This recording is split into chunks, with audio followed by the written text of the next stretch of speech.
Hi friends, welcome to our channel. మనకి సైకాలజీకి వచ్చినప్పటికీ very important అయిన టాపిక్ ఏంటి, ఎగ్జామ్లో ఖచ్చితంగా బిట్టు వచ్చే టాపిక్ ఏమిటి అంటే అది అభ్యాసనం అని మనకి ప్రతి ఒక్కరికి తెలుసు. ఈ అభ్యాసనంలోని నిర్వచనాలు అనేవి కోడింగ్ రూపంలో మనం ఇప్పుడు ఈ వీడియోలో తెలుసుకుందాం. ఈ వీడియో మీరు 2 సార్లు చూసినట్లయితే, మీరు చదవకుండా ఒక 2 టైమ్స్ చూస్తే మీకు ఖచ్చితంగా ఎగ్జామ్ పాయింట్ ఆఫ్ వ్యూలో గుర్తుంటుంది. వీడియోలోకి వెళ్ళే ముందు అందరూ ఒకసారి లైక్ చేయండి.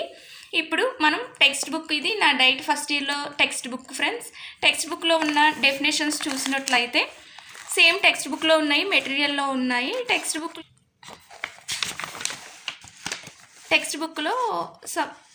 బుక్లో డెఫినేషన్స్ అనేవి ఒక్కొక్క డెఫినేషన్ ఒక్కొక్క చోట ఉంది కనుక నేను మీకు మెటీరియల్లో డెఫినేషన్స్ ఎక్స్ప్లెయిన్ చేస్తాను. టెక్స్ట్ బుక్లో మెటీరియల్లో సేమ్ అవే డెఫినేషన్స్ ఉన్నాయి ఫ్రెండ్స్.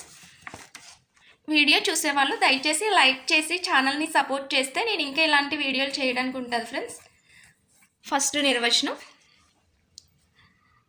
ఒకసారి నేను ఫాస్ట్గా ఒకసారి చదివిన తర్వాత కోడింగ్ రూపంలో చెప్తాను.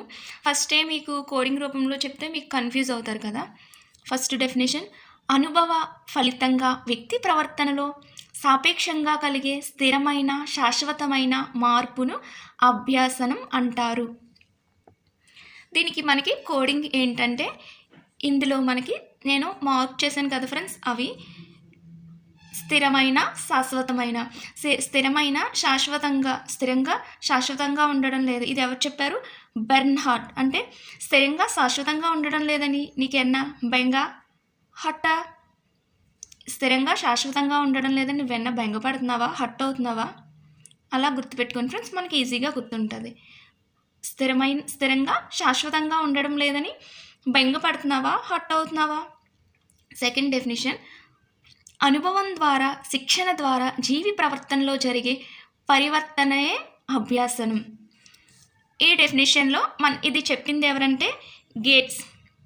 ఓకేనా? ఇది నేను అండర్లైన్ చేశాను కదా ఫ్రెండ్స్. పరివర్తన అంటే మన యొక్క పరివర్తన ఎలా ఉండాలి? గ్రేట్గా ఉండాలి. పరివర్తన ఎలా ఉండాలి? గ్రేట్గా ఉండాలి. వెంటనే మీ మైండ్లో గుర్తుండిపోవాలి. పరివర్తన అంటే గ్రేట్ కింద, స్థిరమైన శాశ్వతమైన అంటే స్థిరంగా శాశ్వతంగా ఉండడం లేదని నీకన్నా బెంగ హట్టా అని గుర్తుపెట్టుకుంది. మూడవ నిర్వచనం: పరిసరాల అవసరాలను ఎదుర్కొనటానికి వీలుగా వ్యక్తిలో కలిగే ప్రతి ప్రవర్తన మార్పును అభ్యాసనం అంటారు. ఈ నిర్వచనం చెప్పింది ఎవరంటే మార్ఫీ. ఇందులో మనకి కోడ్ ఏంటంటే, పరిసర అవసరాలు అంటే మన పరిసరాలు ఎప్పుడు కూడా ఎలా ఉండాలి? మారుతూ ఉండాలి. పరిసరాలు ఎలా ఉండాలి? మారుతూ ఉండాలి. నెక్స్ట్, అభ్యాసనం అంటే అనుభవ ఫలితంగా నూతన ప్రవర్తనను ఆర్జించడం లేదా పాత ప్రవర్తనను బలపరచడం లేదా బలహీనపరచడం. ఇది మనం కోడ్ ద్వారా ఎలా గుర్తుపెట్టుకోవచ్చు అంటే, ఇందులో బలపరచడం లేదా బలహీనపరచడం. Henry P Smith. ఇక్కడ బలం బలహీనపరచడం 2 పదాలు ఉన్నాయి. మనకి ఇక్కడ కూడా 2 పదాలు ఉన్నాయి. Henry P Smith. హెన్రీతో అంటున్నారు, హెన్రీ బలంగా ఉండాలి, స్మిత్ లాగా బలహీనంగా ఉండకూడదు. ఏంటి? హెన్రీ అంటున్నాడు బలంగా ఉండాలి, స్మిత్ లాగా బలహీనంగా ఉండకూడదు.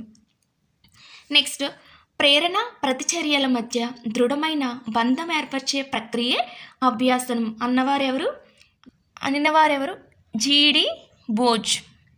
జీడి బోజ్ అనే అతను. ఇది ఎలా గుర్తుపెట్టుకోవచ్చు అంటే, దృఢమైన బంధం అంటే దృఢమైన బంధం డి కదా, డిబి. ఇక్కడే మనకు అర్థమైంది. డిబి దృఢమైన అంటే దృఢమైన, డికి డి లెటర్, బి అంటే బంధం కదా, డిబి ఏంటి? ఇంకో డి అంటే బి అంటే బోజ్, డి బోజ్. దృఢమైన బంధం అంటే ఏంటి? డి బోజ్. మీకు దృఢమైన బంధం అని కనిపించగానే వెంటనే మీ గుర్తుకు ఏం గుర్తుకు రావాలి? డి బోజ్ గుర్తుకు రావాలి. దృఢమైన అంటే డిబి, డి అంటే డి అని, బి అంటే బోజ్ అని గుర్తుకు రావాలి. నెక్స్ట్ డెఫినేషన్: అభ్యాసనం అనేది విషయ విజ్ఞానాన్ని, ధోరణులను పెంచే ప్రక్రియ. అవరోధాలను అధిగమించే ప్రయత్నంలో మనం చూపే సర్దుబాటు చర్య, అనుభవం ద్వారా ఏర్పడే ప్రవర్తన మార్పు. ఈ డెఫినేషన్ చెప్పింది ఎవరంటే క్రో. ఈ డెఫినేషన్ చెప్పింది ఎవరంటే క్రో అండ్ క్రో. ఇది మనం ఎలా గుర్తుపెట్టుకోవచ్చు అంటే, ఇంత విషయ విజ్ఞానం కాకులకి ఎలా అబ్బిందబ్బా. ఇంత విషయ విజ్ఞానం అంటే ఇందులో ఉన్నది విషయ విజ్ఞానం. క్రో అండ్ క్రో అంటే కాకులు కదా, కో అంటే కాకు అని గుర్తుపెట్టుకోండి. ఇంత విషయ విజ్ఞానం కాకులకి ఎలా అబ్బిందబ్బా. ఓకేనా, ఇంత విషయ విజ్ఞానం కాకులకి ఎలా అబ్బిందబ్బా అని గుర్తుపెట్టుకోండి, మీరు లైఫ్లో మర్చిపోలేరు. నెక్స్ట్ డెఫినిషన్, పునర్బలనం చెందిన ఆచరణ వలన ప్రవర్తనా రీతిలో ఏర్పడే దాదాపు శాశ్వత మార్పే అభ్యాసనం. పునర్బలనం అంటే ఈ డెఫినిషన్ ఎవరు చెప్పారు? డెసికో అండ్ క్రాఫర్డ్. పునర్బలనం చెందాలి అంటే డ్రెస్సులు క్రాఫ్ట్ చేయాలి. ఏంటి? పునర్బలనం చెందాలంటే డ్రెస్సులు క్రాఫ్ట్ చేయాలి. క్రాఫ్టింగ్ అంటే కుట్టడం కదా. పునర్బలనం చేయాలంటే ఏం చేయాలి? డ్రెస్సులు క్రాఫ్ట్ చేయాలి. నెక్స్ట్, అభ్యాసనం అంటే అనుభవం, శిక్షణ ద్వారా ప్రవర్తనలో మార్పు జరిగే చర్య. ఇది చెప్పింది హంటర్ అంటే వేట కదా. అనుభవం శిక్షణ ఉంటే మనం వేట అనేది, హంటింగ్ అనేది బాగా చేయగలం. ఏంటి? అనుభవం శిక్షణ ఉంటే వేట అనేది బాగా ఆడగలం.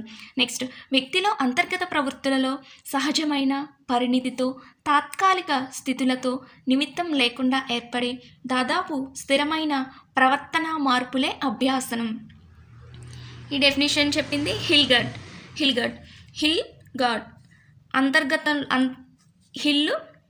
హిల్స్ కొండలు ఎక్కడుంటాయి? అంతర్గతంగా ఉంటాయని గుర్తుపెట్టుకోండి. అంతర్గత ప్రవృత్తులు, కొండలు ఎక్కడుంటాయి? అంతర్గతంగా ఏర్పడతాయి. ఏంటి? హిల్గార్డ్ అనగానే అంతర్గత అని గుర్తుపెట్టుకోండి. కొండలు ఎక్కడుంటాయి? అంతర్గతంగా ఉంటాయి. నెక్స్ట్, అభ్యాసనం అనేది ప్రవర్తన శక్తి సామర్థ్యాలలో సర్వసాధారణమైన దాదాపు శాశ్వత మార్పు. ఇది పునర్బలనంతో కూడిన ఆచరణ వలన ఏర్పడుతుంది. ఇది చెప్పింది కింబల్. సేమ్ నెక్స్ట్ డెఫినేషన్ ఒకసారి చూడండి. పునర్బలన ఆచరణ ఫలితంగా జీవి ప్రవర్తనలో లేదా ప్రవర్తన సామర్థ్యంలో ఏర్పడే సాపేక్ష శాశ్వతమైన మార్పే అభ్యాసనం. ఇక్కడ పునర్బలనం అని గుర్తుపెట్టుకోకూడదు. ఆల్రెడీ పునర్బలనం ఉంది కాబట్టి ఓన్లీ సామర్థ్యం అని కూడా మనం గుర్తుపెట్టుకోకూడదు. ఇక్కడ సామర్థ్యం ఉంది, ఇక్కడ సామర్థ్యం ఉంది కనుక ఇక్కడ శక్తి సామర్థ్యం ఉంది, ఇక్కడ ప్రవర్తన సామర్థ్యం ఉంది. శక్తి సామర్థ్యం అని ఉంటే కింబల్, ప్రవర్తన సామర్థ్యం అని ఉంటే కింబ్లే. వీటి కోసం మీకు కోడ్ తెలిస్తే కామెంట్ చేయండి ఫ్రెండ్స్. నెక్స్ట్ లాస్ట్ డెఫినేషన్, అనుభవాల వలన జీవి ప్రవర్తనలో జరిగే ప్రవర్తన సామర్థ్యంలో ఏర్పడే సాపేక్ష శాశ్వతమైన మార్పే అభ్యాసనం. కానీ జబ్బు, అలసట, మత్తు పదార్థాల వలన ఏర్పడే తాత్కాలికంగా జరిగే ప్రవర్తన మార్పులు అభ్యాసనం కాదు. మీరు ఓన్లీ డెఫినేషన్లే చూస్తానని అనుకోకండి ఫ్రెండ్స్, మనకి ఇది కొంచెం కూడా తెలిసి ఉండాలి. దీనికి మత్తు పదార్థాలు తీసుకుంటే మనకి ఏం జరుగుతుంది? హాని జరుగుతుంది. ఎడ్జన్ హాన్. ఇది చెప్పింది ఎవరు? ఎడ్జన్ హాన్. మత్తు పదార్థాలు తీసుకోవడం వల్ల మనకి ఏం కలుగుతుంది? హాని కలుగుతుంది.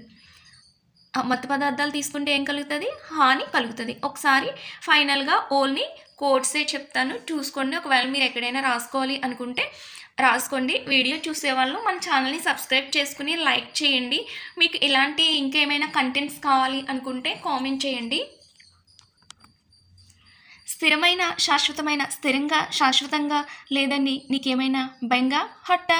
స్థిరమైన శాశ్వతమైన బెంగ హట్ట. మన పరివర్తన పరివర్తన ఎలా ఉండాలి? గ్రేట్గా ఉండాలి. మన పరివర్తన ఎలా ఉండాలి? గ్రేట్గా ఉండాలి. మూడోది, పరిసర అవసరాలు. మన యొక్క పరిసర అవసరాలు ఎప్పుడు ఎలా ఉంటాయి? మారుతూ ఉంటాయి.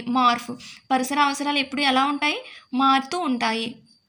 నెక్స్ట్, బలపరచడం లేదా బలహీనపరచడం. హెన్రీ బలంగా ఉండాలి, స్మిత్లా బలహీనంగా ఉండకూడదు. హెన్రీలా బలంగా ఉండాలి, స్మిత్లా బలహీనంగా ఉండకూడదు. దృఢమైన బంధం, డీబోజ్. దృఢమైన అంటే దా కదా, దాకి డి, బీకి బంధం, బాకి బి. దృఢమైన అంటే డీబోజ్. డి అంటే ఇంటి పేరు, బోజ్ అంటే అతని పేరు. డీబోజ్. దృఢమైన బంధం అంటే మన మైండ్లోకి డీబోజ్ గుర్తొచ్చేయాలి. నెక్స్ట్, విషయ విజ్ఞానం. ఇంత విషయ విజ్ఞానం ఈ కాకులకి ఎలా అబ్బిందబ్బా? క్రో అండ్ క్రో.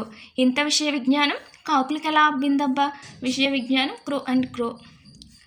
పునర్ఫలనం డెసికో అండ్ క్రాఫర్.